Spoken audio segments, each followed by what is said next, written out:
بسم اللہ الرحمن الرحیم۔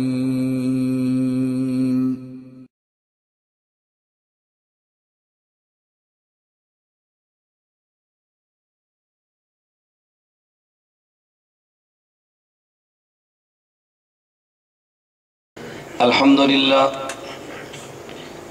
للہ نحمده ونستعینه ونستغفره ونؤمن به ونتوکل علیہ ونعوذ باللہ من شرور انفسنا ومن سیئات اعمالنا من يهده اللہ فلا مضل له ومن يضلل فلا هادی له ونشهد أن لا إله إلا الله وحده لا شريك له ونشهد أن سيدنا ومولانا محمدا عبده ورسوله أما بعد فأعوذ بالله من الشيطان الرجيم بسم الله الرحمن الرحيم ألف لام ميم ذالک الکتاب لا ریب فیہ اللہم صلی علی محمد وعلی آل محمد کما صلیت علی ابراہیم وعلی آل ابراہیم انک حمید مجید اللہم بارک علی محمد وعلی آل محمد کما بارکت علی ابراہیم وعلى آل ابراہیم انک حمید مجید جا زندگی مدینہ سے جھونکے ہوا کلا جا زندگی مدینہ سے جھونکے ہوا کلا شاہد کی حضور خفا ہیں منا کلا کچھ ہم بھی اپنا چہرہ باطن سوار لیں ابو بکر سے آئین عشق و وفا کلا دنیا مسلمہ پہ بہت ہی تنگ ہو گئی فاروق اعظم کے دور کے وہ نقشے اٹھا کے لا جن سے گناہ نے ہمیں محروم کر دیا عثمان کے وہ زاویہ شرم و حیا کے لا مغرب کی گلیوں میں مارا مارا نہ پھر اے گدائے علم دروازہ علم سے خیرات جا کے لا معزز علماء کرام میرے نہایت واجب الاحترام بزرگوں مسلک اہل سنت والجماعت سے تعلق رکھنے والے وجود نوجوان دوستوں اور بھائیوں ہمارا آج کا یہاں سلطان پور حویلیاں ضلع ایبٹ آباد میں ہونے والا سالانہ جلسہ دستار فضیلت کے نام سے منعقد ہے مجھ سے قبل مفتی محمد آصف زید مجدو نے تفصیل سے اعلان فرمایا ہے کہ سال میں 3-4 مرتبہ ایسا ہوا کہ جلسے رکھے گئے پابندی ہوئی اور میں نہ آ سکا اس کی وجہ آپ کمزوری نہ سمجھیں حضرت علامہ علی شیر حیدری نبر اللہ مرقدہ ملنے کے لیے سرگودا میرے پاس مرکز تشریف لائے اور حضرت مجھے فرمانے لگے کہ میں آپ کو اس بات کی تاکید کرتا ہوں کوشش کرنا کہ پابندیاں توڑ کے جلسے نہ کرنا میں نے حضرت کی بات پہ عمل کیا اور 2-3 مرتبہ ایسے ہوا مفتی صاحب مجھے فرمانے لگے کہ ہمارے یہاں ایبٹ آباد کے میر مولانا مبشر شاہ صاحب اور دیگر احباب نے محنت کر کے ہائی کورٹ میں رٹ دائر کی ہے اور ہائی کورٹ نے فیصلہ کر دیا ہے پابندی ختم ہوگی آپ تاریخ طے کریں میں نے مفتی آصف صاحب سے گزارش کی کہ 2 بار ہم نے پابندی برداشت کی ہے میں آپ کو تاریخ دیتا ہوں اور آپ سے وعدہ کرتا ہوں کہ اس دفعہ پابندی برقرار رہی تو آپ کے جلسے پر بیان تب بھی ہوگا اور جب میں آج ایبٹ آباد پہنچا تو بہت سارے احباب تشریف لائے کہ آرڈر ہے کہ جلسہ نہیں کرنا میں نے کہا میں آج ایبٹ آباد گرفتاری تو دوں گا لیکن جلسہ کیے بغیر آپ کے شہر سے واپس نہیں جاؤں آپ حضرات باہر پولیس کو کہہ دے آئے تھے پولیس والے میں نے کہا بیان ہوگا گرفتاری سے میں ڈرتا نہیں ہوں میں کسی خاص مقصد کے تحت بس اوقات پابندیاں توڑ کے جلسے نہیں کرتا اللہ رب العزت ٹکراؤ سے بچ کر ہمیں کام کرنے کی توفیق عطا فرمائے اللہ کا شکر ہے پروگرام بھی ہو گئے اور مسائل پیدا بھی نہ ہوئے اللہ مجھے اور آپ کو عافیت کے ساتھ دین کی خدمت کے لیے قبول فرمائے اکثر احباب کبھی بیان کے بعد مجھے دعا کر دیتے ہوئے ارشاد فرماتے ہیں کہ اللہ تجھے استقامت کے ساتھ دین کا کام کرنے کی توفیق دے میں انہیں کہتا ہوں استقامت کی دعا نہ کریں عافیت کی دعا کریں، استقامت کا معنی جلسہ کریں، پھر پرچہ کٹے، پھر جیل میں جائیں، باہر آ کر پھر بھی حق بیان کریں۔ عافیت کا معنی حق بیان کریں، پرچہ بھی نہ کٹے، جیل بھی نہ جائیں اور پھر بھی بیان کریں۔ اگر آپ جیل میں ڈھکوا کے بیان حق کرانا چاہتے ہیں، اس کا نام استقامت ہے، اور جیل میں جائے بغیر اور بھیجے بغیر حق کا بیان کروانا چاہیں تو اس کا نام عافیت ہے۔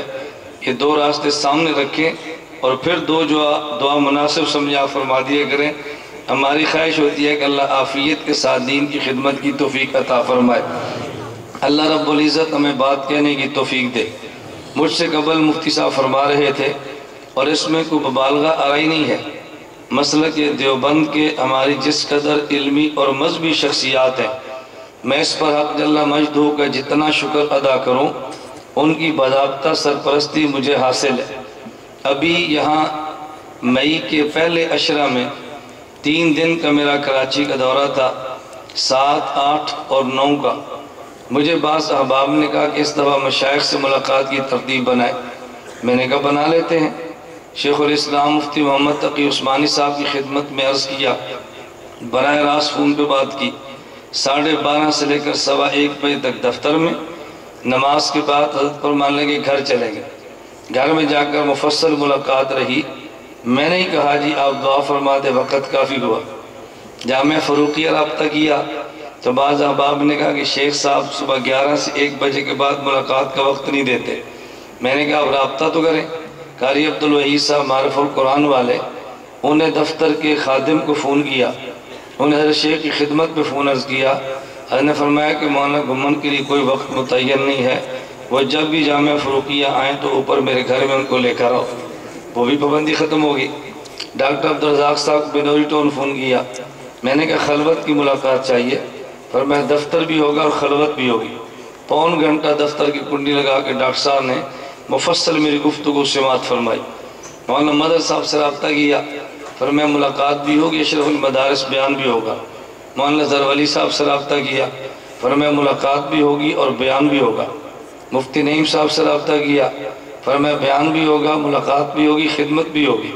میں نے 3 دن میں کراچی کے تمام مشائخ کی ملاقاتیں اور بیانات کا جب فارغ ہوا تو مجھے حضرات کہنے لگے ان مشائخ سے 1 ہفتے میں یہ ملاقاتیں نہیں ہوتی اور 3 دن میں ملاقاتیں۔ حضرت شیخ الاسلام مفتی تقی عثمانی صاحب دامت برکاتہم، مفتی اعظم پاکستان مفتی رفیع عثمانی دامت برکاتہم کو 2 سال قبل جب میں سعودی سفارت خانے ایک خاص کاس کے لیے لے کر گیا، مولانا حنیف جلندری فرمانے لگے ان سے 5 منٹ مشکل ہے، میں حیران ہوں دونوں بھائی تیری دعوت پہ اسلام آباد کیسے تشریف لائے؟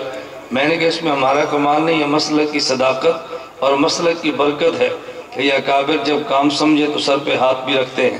میں نے اختصاراً عرض اس لیے کیا ہے کہ آپ اس کو مبالغہ آرائی نہ سمجھیں کہ شاید میں کوئی یک طرفہ اپنی ٹریفک کو لے کر چلتا ہوں۔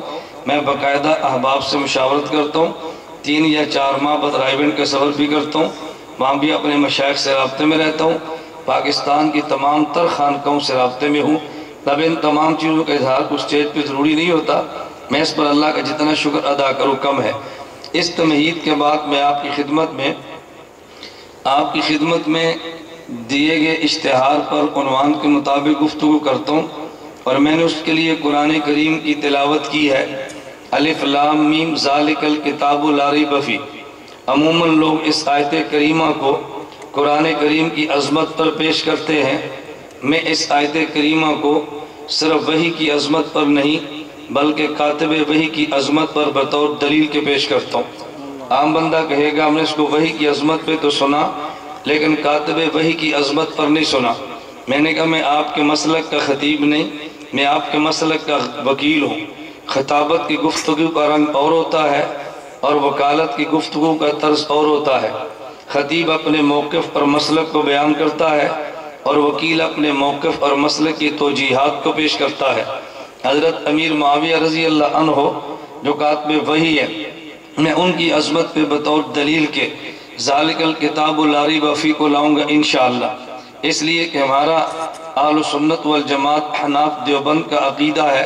اور میں نے آج ظہر کے بعد وہاں ایبٹ آباد علماء اور طلباء کے کنونشن میں وعدہ کیا تھا مضمون کا اشارہ کیا اور میں نے کہ میں اس پر گفتگو رات سلطان پور کے جلسے میں کروں گا۔ ہمارا مسلک اہل سنت والجماعت احناف دیوبند ہے۔ ہمارے اس مسلک کی ابتدا میں دو لفظ آتے ہیں، نمبر 1 اہل سنت اور نمبر 2 والجماعت۔ یہ سنت اور جماعت کا مطلب کیا ہے؟ سنت سے مراد سنت پیغمبر ہے اور جماعت سے مراد جماعت صحابہ ہے۔ جب ہم قرآن کریم کے بعد احادیث مبارکہ کی تلاوت کرتے ہیں تو ایک بڑی معروف حدیث مبارک آپ کے علم میں ہے، ہم اس کو بطور دلیل کے مسلک پر پیش کرتے ہیں کہ رسول اکرم صلی اللہ علیہ وسلم نے فرمایا ان بنی اسرائیل تفرقت علی سنتین و سبعین ملتا، بنی اسرائیل میں 72 فرقے تھے، وتفترق امتی علی ثلاث و سبعین ملتا، اور میری امت میں 73 فرقے ہوں گے، کلہم فی النار الا ملتا واحدہ، ان میں سے ایک جنت میں جائے گا اور باقی جہنم میں جائیں گے۔ صحابہ نے عرض کیا رسول اللہ وہ جنت میں جانے والا کون ہوگا؟ پیغمبر نے فرمایا ما انا علیہ و اصحابی۔ ما انا علیہ و اصحابی کا ترجمہ ایک خطیب کرتا ہے اور ایک اس کا ترجمہ وکیل کرتا ہے۔ خطیب کے ترجمے پر اعتراضات ہوتے ہیں، وکیل کے ترجمے پر اعتراضات باقی نہیں رہتے۔ خطیب کے علم میں ہے میری تقریر کے بعد کون پوچھے گا، مجھے پتہ ہے کہ میری تقریر پر تبصرے کتنے ہونے ہیں، اس لیے میں سوالات کے جوابات کو صاف کرنے کے لیے ترجمہ یوں کرتا ہوں کہ آپ کو سوالات کا موقع نہ ملے۔ ما انا علی و صحابی کا ترجمہ عموماً یہ ہوتا ہے اللہ کے نبی صلی اللہ علیہ وسلم نے فرمایا کہ جنت میں جانے والا فرقہ وہ ہوگا کہ جو میرے اور میرے صحابہ کے نقش قدم پر چلے۔ عام بندہ سوچتا ہے کیا نبی اور صحابہ کے نقش قدم الگ الگ ہے؟ اگر دونوں کا الگ الگ نہیں ہے تو نبی ما انا علی فرما دیتے جو میرے نقش قدم پہ چلے۔ اس کے ساتھ صحابہ کے نقش قدم کی بات کیوں کی ہے؟ اور دونوں الگ الگ ہیں تو یہ تو آپ کا موقف ہی نہیں ہے۔ میں نے کہ اصل میں اشکال اس لیے ہوا اور گلہ اس لیے ہوا کہ آپ کو ترجمہ سمجھنے یا سمجھانے میں غلط فہمی ہوئی۔ ما انا علی و صحابی کا معنی اہل سنت والجماعت یوں بنتا ہے کہ میرے پیغمبر نے اعلان کیا جنت میں جانے والا طبقہ وہ ہوگا ما انا علیہ کہ جو حدیث مبارک تو مجھ سے لے و اصحابی اور حدیث کی شرح میرے صحابہ سے لے۔ ما انا علیہ کا معنی یہ ہے وہ بندہ آیت تو مجھ سے لے لیکن آیت کی شرح میرے صحابی سے لے۔ یہ نبوت نے فتنوں کا دروازہ بند کیا ہے۔ اگر کوئی بندہ قرآن کی آیت لے اور مدینے والے پیغمبر سے اور اس کی شرح لے قادیان والے بے ایمان سے تو خاتم النبیین کا معنی غلط ہو جاتا ہے۔ اگر کوئی بندہ آیت کریمہ لے مدینے کے پیغمبر سے اور معنی اس کا کوئی بندہ لیتا ہے وہاں بمبئی کے ذاکر نائک سے تو بالکل یا ایوہ النبی اذا جاءک المؤمنات کا معنی بدل جاتا ہے۔ اس لیے ہمارا مسلک یہ ہے کہ ہم حدیث مبارک پیغمبر سے لیں گے اور اس کا معنی پیغمبر کے صحابہ سے لیں گے۔ اہل سنت والجماعت کا معنی یہ ہے ہم سنت پیغمبر کو لیتے ہیں لیکن براہ راست لینے کی بجائے جماعت صحابہ سے لیتے ہیں۔ تو جو پیغمبر کی سنت جماعت صحابہ سے لے اسے اہل سنت والجماعت کہتے ہیں، اور جو پیغمبر کی سنت کا معنی جماعت وہابہ سے لے اسے اہل حدیث کہتے ہیں۔ تو سنت کا معنی صحابہ سے لے تو مسلک اہل سنت والجماعت بنتا ہے، اور سنت کی شرح جماعت وہابہ سے لے تو مسلک اہل حدیث بنتا ہے۔ فرق تو صرف اتنا ہی ہے، اس لیے ہم پیغمبر کی سنت کو لیں گے اور جماعت صحابہ سے لیں گے۔ اور ہم ایسا کیوں کرتے ہیں؟ اس لیے کہ سنت میں ایک نمائندگی ہے بل جماعت میں دوسری نمائندگی ہے۔ سنت میں نمائندگی خدا کا تذکرہ ہے، جماعت میں نمائندگی مصطفیٰ کا تذکرہ ہے۔ نبی کو نمائندہ خدا کہتے ہیں اور صحابی کو نمائندہ مصطفیٰ کہتے ہیں۔ نبی کو نمائندہ خدا کہتے ہیں اور صحابی کو نمائندہ، توجہ رکھنا میں اپنے عنوان کو چھیڑنے لگا ہوں، نبی کو نمائندہ خدا کہتے ہیں اور صحابی کو نمائندہ مصطفیٰ کہتے ہیں۔ اگر خدا کی بات لینی ہے تو پھر مصطفیٰ دے گا، اگر مصطفیٰ کی بات لینی ہے تو پھر پیغمبر کا صحابی دے گا۔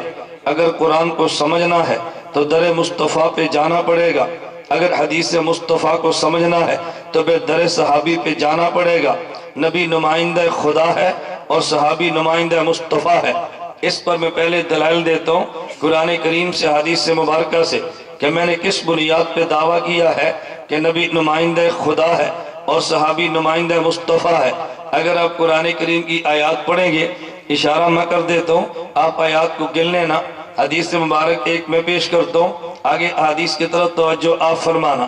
قرآن کریم میں واقعہ مفصل موجود تو نہیں، لیکن اس کا اجمال قرآن کریم میں ہے، تفاصیل احادیث مبارک میں ہے۔ نبی پاک صلی اللہ علیہ وسلم مکہ مکرمہ سے چلے، مدینہ منورہ سے چلے، مکہ مکرمہ جا رہے تھے، حدیبیہ کے مقام پر پہنچے ہیں، مشرکین مکہ نے روک دیا ہے، حضور آگے مکہ مکرمہ نہیں جا سکے، حضرت عثمان بن عفان رضی اللہ عنہ کو مکہ مکرمہ بھیجا ہے۔ حضرت عثمان نبی کی طرف سے مذاکرات فرما رہے تھے، اور شاید اس موقع پہ آپ کے علم میں ہو، حضور نے پہلے حضرت عمر سے کہا، اے عمر مکہ میں تجھے نہ بھیجیں۔ حضرت عمر نے دیانت دارانہ رائے دی ہے، انہوں نے پوچھا، میں اپنے لفظوں میں سمجھانے کے لیے کہتا ہوں، حضور مکہ میں لڑنا ہے یا گفتگو کرنی ہے؟ اگر لڑنا ہے وہ زبان میں جانتا ہوں، اگر گفتگو کرنی ہے تو وہ زبان عثمان جانتا ہے۔ آپ مکہ میں کیوں بھیجنا چاہتے ہیں؟ فرماتے ہیں مصالحت کی گفتگو کرنی ہے۔ انہوں نے کہا حضور اس کے لیے عثمان کی زبان زیادہ مناسب ہے، تو میرا خیال ہے کہ عثمان کو بھیج دیا جائے تو زیادہ فائدہ ہوگا۔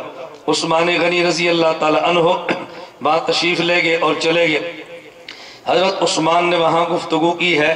ان سارے نکات کا تعلق تو حدیبیہ کے مقام سے ہے، میں اس پر تفصیلاً بات نہیں کرتا، ورنہ میں ایک ایک عنوان پہ سوال اور جواب چھیڑتا۔ میں یہ بھی سوال آتا، لوگ کہتے ہیں جب صلاۃ و سلام پڑھے تو نبی کی خدمت میں پیش کیا جاتا ہے، حضرت عثمان مکہ میں حضور پہ درود تو پڑھتے ہوں گے، حضور پر پیش بھی ہوتا ہوگا، تو پھر نبی پاک صلی اللہ علیہ وسلم نے بیعت کیوں کی ہے عثمان کے خون کا بدلہ لینے کے لیے؟ اس سے پتہ چلا کہ نبی کی خدمت میں درود پیش نہیں ہوتا۔ میں نے کہا اس سے یہ پتہ نہ چلا تم بات کو سمجھے نہیں ہو، دو باتیں بالکل الگ الگ ہیں، ایک حضرت عثمان کا پڑھنا، ایک ہے فوراً نبی کی خدمت میں پیش آنا۔ ہم یہ تو کہتے ہیں کہ جب بندہ درود و سلام پڑھتا ہے نبی کی خدمت میں پیش کیا جاتا ہے، لیکن ہم یہ کبھی نہیں کہتے کہ درود و سلام فوراً پیش کیا جاتا ہے۔ ملائکہ درود لیتے ہیں اور نبی کی خدمت میں پیش کرتے ہیں، نہ ہمارا فوراً کا دعویٰ ہے نہ فوراً روایات میں ہے۔ عثمان نے پڑھا ابھی تک پیش نہیں ہوا تو کیسے پتہ چلا؟ حضرت عثمان کے بارے میں نبوت کیا فیصلہ کرے؟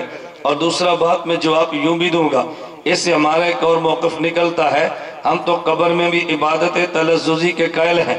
عثمان یہاں پڑھے نبی کو پھر بھی پتا، عثمان شہادت کے بعد پڑھے نبی کو پھر بھی پتا، یہ تو پتا کہ درود پڑھا ہے، لیکن یہ کیسے پتا چلا اس جہان میں پڑھا یا اس جہان میں پڑھا ہے؟ اس سے ثابت یہ نہیں کر سکتے کہ پیغمبر کو پر درود پہنچایا نہیں جاتا۔ میں نے صرف اشارہ کیا ہے، میں اس عنوان پہ بات کر نہیں رہا۔ حضرت عثمان رضی اللہ عنہ مکہ مکرمہ میں ہے، حضور حدیبیہ میں ہے، اب مشہور ہو گیا عثمان کو شہید کر دیا گیا، بیعت ہونے لگی، حضور نے اپنا ہاتھ آگے بڑھا دیا، صحابہ نبی کے ہاتھ پر بیعت کی ہے، آخر میں حضور فرمانے لگے یہ اوپر جو میں نے ہاتھ رکھا حضرت عثمان کا ہے۔ یہ واقعہ آپ نے کئی بار سنا، قرآن کریم نے ایک جملہ فرمایا، ان الذین یبایعونک انما یبایعون اللہ، اے پیغمبر یہ بیعت تیری نہیں ہے، یہ بیعت تو میری ہے۔ اللہ بیعت نبی کی ہے، بیعت آپ کی کیسے ہوئی ہے؟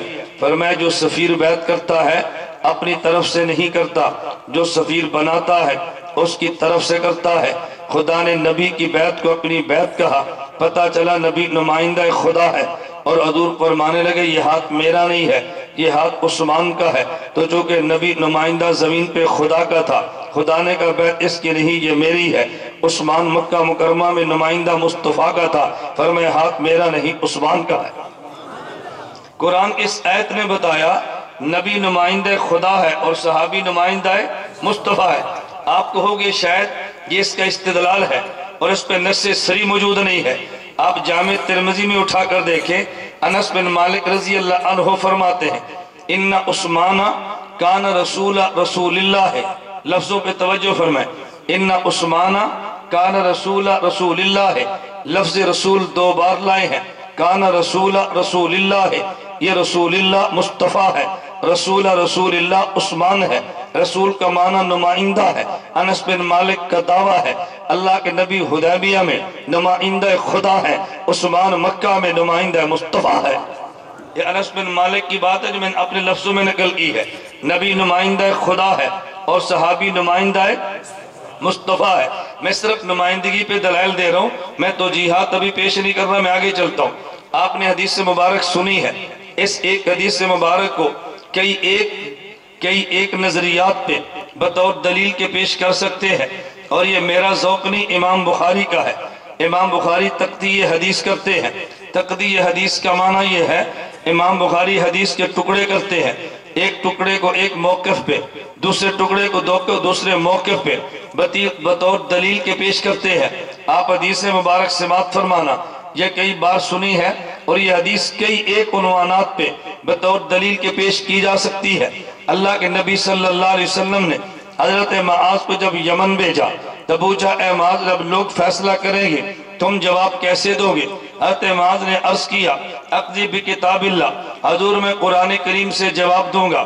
میرے پیغمبر نے فرمایا، فَإِن لَمْ تَجِدْ اگر کتاب اللہ میں نہ ملے، کہا بسنت رسول اللہ، حضور میں آپ کی سنت سے جواب دوں گا۔ میرے پیغمبر نے فرمایا، اگر تمہیں جواب میری سنت سے نہ ملے، کہا اجتہد برائے، میں اجتہاد کروں گا۔ فَوَضَعَ يَدَهُ عَلَى صَدْرِهِ، حضور نے اپنے ہاتھ مبارک کو حضرت معاذ کے سینے پہ رکھا، اور ساتھ نبوت نے جملہ فرمایا، الحمدللہ الذی وفق رسولہ لما یرضی رسولہ۔ نبی کا ایک جملہ ہے، ایک نبی کا فعل ہے۔ کبھی قرآن جملے بھی نقل کرتا ہے، فعل بھی نقل کرتا ہے۔ جملہ سمجھنے کے لیے بھی عقل چاہیے، فعل سمجھنے کے لیے بھی عقل چاہیے۔ حضرت یوسف پہ جب زلیخا فریفتہ تھی، آپ نے سنا ہے، تو مصر کی عورتوں نے تانا دیا، اے زلیخا تو غلام پہ عاشق ہو گئی۔ زلیخا نے کہا، تم نے غلام کو دیکھا نہیں ہے۔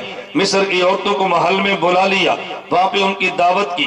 یوسف سے کہا باہر آئیں، اخرج، یوسف باہر تشریف لائے۔ مصر کی عورتوں نے، سامنے پھل موجود تھا، چھریاں اور چاقو موجود تھی۔ مصر کی عورتوں نے جب حضرت یوسف کو دیکھا، قرآن ان کا فعل نقل کرتا ہے، ایک ان کا جملہ نقل کرتا ہے، کوئی ان کا فعل نہیں سمجھا، کوئی ان کا جملہ نہیں سمجھا۔ ان کا فعل کیا تھا؟ قطعن ایدیہن، انگلیاں کاٹ ڈالی ہیں، اور ان کا جملہ کیا تھا؟ بشرا ان ھذا الا ملک کریم، یہ تو بشر نہیں، یہ تو فرشتہ لگتا ہے۔ تو کوئی جملہ نہیں سمجھا، کوئی ان کا فعل نہیں سمجھا۔ دیوبند والے فعل بھی سمجھتے ہیں اور جملہ بھی سمجھتے ہیں۔ ان کے فعل کا مطلب کیا تھا؟ ذرا توجہ رکھنا، قطعن ایدیہن، اپنی انگلیاں کاٹ ڈالی ہیں۔ امی عائشہ رضی اللہ عنہ سمجھی ہے تو امی عائشہ فرمانے لگی، لبامی زلیخت لو رأین جبینہ لاسرن بالقط قلوبہن علی الید۔ مصر کی عورتوں نے جن نے زلیخا کو تانا دیا، حضرت یوسف کو دیکھا تو انگلیاں کاٹی، میرے محمد کو دیکھ لیتی تو دل کاٹ لیتی، میرے محمد کو دیکھی تھی تو دل کاٹ لیتی۔ توجہ، ابھی سبحان اللہ کی باری نہیں ہے، یہ جملہ تو خطیب کا ہے نا، میں اگلی بات کہتا ہوں۔ یہ امی عائشہ نے بات کیوں فرمائی ہے کہ جب ان کو دیکھا تو ہاتھ کاٹا، میرے محمد کو دیکھتی تو دل کاٹ ڈالتی۔ اس کی اصل تشریح مولانا قاسم نانوتوی بانی دارالعلوم دیوبند نے کی ہے۔ مولانا قاسم نانوتوی فرماتے ہیں، میرے پیغمبر تو کے مرکز ہے، باقی انبیاء کو ساتھ میرے نبی سے ملتے ہیں، ان میں حسن بھی ایک وصف ہے، میرا نبی مرکز حسن ہے۔ یوسف حسن میرے نبی سے ملا ہے تو پھر یوں کہیں گے حضرت محمد مرکز حسن ہے اور یوسف شاخ حسن ہے، ادھر سے حسن نکلا ہے، انہیں حسن ملا ہے۔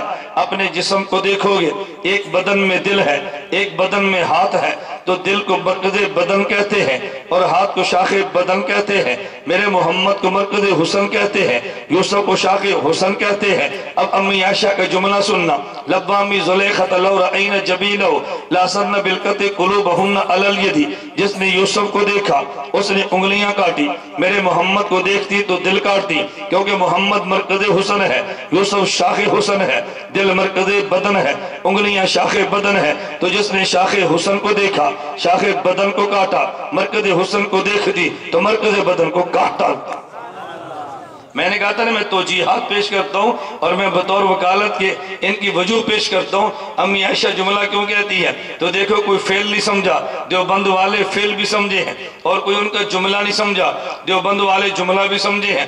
ایک بندہ کہنے لگا کہ دیکھو قرآن کہتا ہے ما ھذا بشرا، وہ تو بشر نہیں تھے، ان ھذا الا ملک کریم، یوسف تو نورانی مخلوق تھے۔ میں نے کہا تم بات تو سمجھے نہیں ہو، قرآن نے دو مقام پہ جملہ بولا۔ قرآن کہتا ہے اولئک کالانعام بل ھم اضل۔ اگر کوئی بندہ اپنی منمانی زندگی گزارے یہ جانور سے بدتر ہوتا ہے، لیکن اگر بندہ کو مان کے چلے تو فرشتوں سے بہتر ہوتا ہے۔ آپ کو کہ جی پیسے کیسے پتا چلا؟ دیوبند کا ذوق دیکھنا، آدمی کے جسم میں خدا نے دو صفتیں رکھی ہیں، ایک کا نام صفت بہیمیت ہے اور ایک کا نام صفت ملکیت ہے، ایک کا نام فرشتہ پن ہے اور ایک کا نام ڈنگر پن ہے، ایک کا نام مان کے چلنا ہے اور ایک کا نام منمانی کرنا ہے۔ میں نے 3 ترجمے کیے ہیں تاکہ علماء اور طلباء عوام بھی بات کو سمجھیں۔ ایک میں صفت ملکیت اور ایک میں بہیمیت ہے، ایک میں فرشتہ پن ہے اور ایک ڈنگر پن ہے اور ایک مان کے چلنا ہے، ایک منمانی کرنا ہے۔ ذرا بات توجہ سے سمجھنا، تو جس آدمی میں جانوروں کو دیکھو ان میں منمانی کرنے کا وصف ہے، مان کر چلنے کا مادہ ہی نہیں ہے۔ فرشتوں کو دیکھو تو مان کر چلنے کا ہے، منمانی کرنے کا مادہ ہی نہیں ہے۔ انسان میں مادے دونوں ہیں، منمانی کرنے کا بھی اور مان کے چلنے کا بھی۔ اب قرآن کہتا ہے جب یہ انسان منمانی کرتا ہے اولئک کالانعام، یہ جانوروں کی طرح بدتر بنتا ہے۔ فرمایا بل ہم اضل، بلکہ جانور سے بھی بدتر ہوتا ہے۔ اللہ جانور سے بدتر کیوں ہے؟ توجہ رکھنا، جانور میں تو وصف ہی ایک تھا، منمانی کرنا، اس میں منمانی کرنے کا وصف بھی تھا لیکن مان کر چلنے کا بھی تھا۔ جب اس نے منمانی کی ہے تو جانور کی طرح ہوا، اس میں مان کر چلنے کا وصف نہیں تھا، اس میں مان کر چلنے کا تھا۔ جب اس کی چھوڑ دیا ہے تو جانور سے بدتر ہوا ہے۔ میں اس کی مثال دیتا ہوں، جیسے ایک گاڑی میں اے سی لگا ہے اور ایک گاڑی میں اے سی لگا ہی نہیں ہے۔ جس میں اے سی لگا تھا اس کی قیمت 12 لاکھ ہے اور جس میں اے سی نہیں لگا اس کی قیمت 11 لاکھ ہے۔ آپ گاڑی کو لے کر چلیں اسلام آباد جانے کے لیے، لیکن گاڑی وہ تھی جس میں اے سی لگا ہی نہیں ہے، اور ایک گاڑی وہ ہے کہ جس میں اے سی لگا تھا لیکن کام نہیں کرتا۔ آپ کے پاس گاڑی وہ ہے کہ جس میں اے سی لگا تھا، قیمت 12 لاکھ ہے لیکن اے سی کام نہیں کرتا۔ اب جون کی گرمی ہے، آپ کے پاس سے وہ گاڑی گزری جس میں اے سی تھا ہی نہیں، قیمت 11 لاکھ ہے۔ آپ پتہ ہے کیا کہو گے؟ بھئی اس سے تو ہماری گاڑی گندی نکلی ہے۔ کیوں؟ اے سی کام اس کا بھی نہیں کرتا، اے سی ہماری گاڑی کا بھی نہیں کرتا، لیکن اس پر 1 لاکھ اضافی تو نہیں لگا، اس میں اے سی کی سہولت تھی نہیں۔ اب اے سی کام کرتا نہیں ہے، اس میں سہولت تھی اور نہیں کرتا، تو یہ نان اے سی سے بدتر نکلی نا۔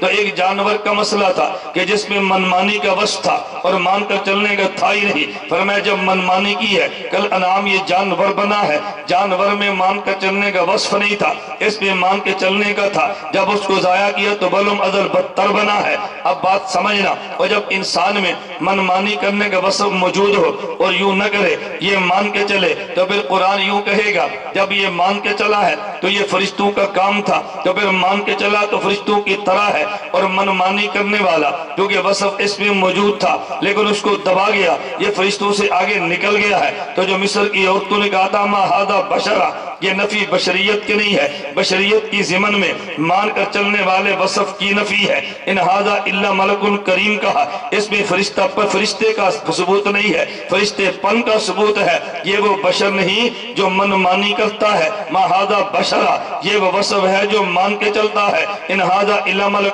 کریم ہے۔ اس لیے ہم کہتے ہیں کہ جب انسان منمانی کرے تو جانور سے بدتر ہے، اور جب مان کے چلے تو فرشتوں سے بھی اعلیٰ۔ میں نے کہا کوئی جملہ نہیں سمجھتا اور کوئی قول نہیں سمجھتا، کوئی فعل نہیں سمجھتا، بات یہاں سے چلی تھی۔ عنوان ذہن میں رکھنا، ایک نبی کا فعل ہے اور ایک نبی کا جملہ ہے۔ ذرا فعل میں حکمت دیکھنا، میرے نبی نے حضرت معاذ کے سینے پہ ہاتھ رکھا، توجہ رکھنا، حضرت معاذ کے سینے پہ ہاتھ رکھا، یہ میرے نبی کا فعل ہے۔ آپ نے فعل 2 جگہ پہ دیکھا، فضائل اعمال میں دیکھ لو، تمہیں کسی اور جگہ حدیث نہ ملے، فضائل اعمال کھول لینا۔ میرا ختم بخاری پہ بیان تھا جامعہ رشیدیہ ساہیوال کا، میں نے کہا تم فضائل اعمال کی قیمت نہیں جانتے، جو حدیث بخاری میں بھی نہیں ملتی کبھی بطور دلیل کے فضائل اعمال میں وہ بھی مل جاتی ہے۔ اور آپ کو تعجب ہوگا کہاں پہ، آپ یقین کریں کتاب النکاح کی آخری حدیث جو ہمارے بنات کے مدرسے کا نصاب ہے، امام بخاری 2 مسئلے لائے، قول الرجل استصاحبہ هل آنستم اللیلۃ، دوسرا مسئلہ بیان کیا تان الرجل ابنتہ فی الخاصرۃ عند العتاب، اور دلیل ایک مسئلے پہ لائے ہیں دوسرے پہ نہیں لائے۔ وبی قال حدثنا محمد بن یوسف قال اخبرنا مالک عن عبد الرحمن بن القاسم عن ابی قالت عن عائشہ قالت آتبنی ابو بکر، ایک مسئلے پہ دلیل لائے ہیں، هل آنستم اللیلہ پر دلیل لائے ہی نہیں ہے۔ مجھے بندہ کہتے ہیں دلیل کہاں پر ہے، میں نے کہا مسئلہ بخاری میں ہے، دلیل فضائل اعمال میں۔ اور جو فضائل اعمال تلاوت کرتا ہے اس کو بھی نہیں پتہ دلیل کہاں پر ہے. یہ ہمارے ذمہ ہے نا چونکہ ہم آپ کے وکیل ہیں. تو میں نے کہا دلیل کا علم اس کو بھی نہیں کہ فضائل اعمال میں دلائل کون سے لکھے ہیں. اللہ میں بات کی سمجھ کی توفیق عطا فرمائے. جو اعتراض مولانا قاسم نانوتوی پر ہیں ان کی دلیل فضائل اعمال میں ہے، لیکن تیرے علم میں نہیں ہے کہ مولانا نانوتوی پر دلیل فضائل اعمال میں جواب کہاں لکھا ہے. وہ جس کے ذمہ ہے وہی دلائل تلاش کرے گا نا. خیر میں صرف عنوان سمجھا رہا تھا. فضائل اعمال میں ایک حدیث کون سی ہے؟ ابو ہریرہ ہے. ان نے کہا یا رسول اللہ حدیثیں پڑھتا ہوں بھول جاتی ہیں، میرا دل کرتا ہے آپ دعا مانگے حدیث محفوظ رہ جائے. فرمایا چادر بچھا دو. حضور نے ان کی چادر پہ ہاتھ رکھا ہے اور پھر چادر کو ابو بکر حضرت ابو ہریرہ کے سینے پہ رکھا ہے. فضائل اعمال میں ہے میرے نبی نے ابو ہریرہ کی چادر پہ ہاتھ رکھا ہے اور پھر چادر ابو ہریرہ کے سینے پہ رکھا ہے. حضرت معاذ کی باری ہے. وَضَ يَدَوْ عَلَى صَدْرِهِ نبی نے براہ راست ہاتھ ان کے سینے پہ رکھا ہے. حضرت ابو ہریرہ کو ہاتھ نبوت کا ملا لیکن بواسطہ چادر ملا ہے. حضرت معاذ کو نبی کا ہاتھ ملا بلا واسطہ چادر ملا ہے. تو نبی نے ایک کے سینے پہ ہاتھ رکھا لیکن ہاتھ چادر پہ، چادر سینے پہ، اور دوسرے کے سینے پر ڈائریکٹ ہاتھ رکھا ہے.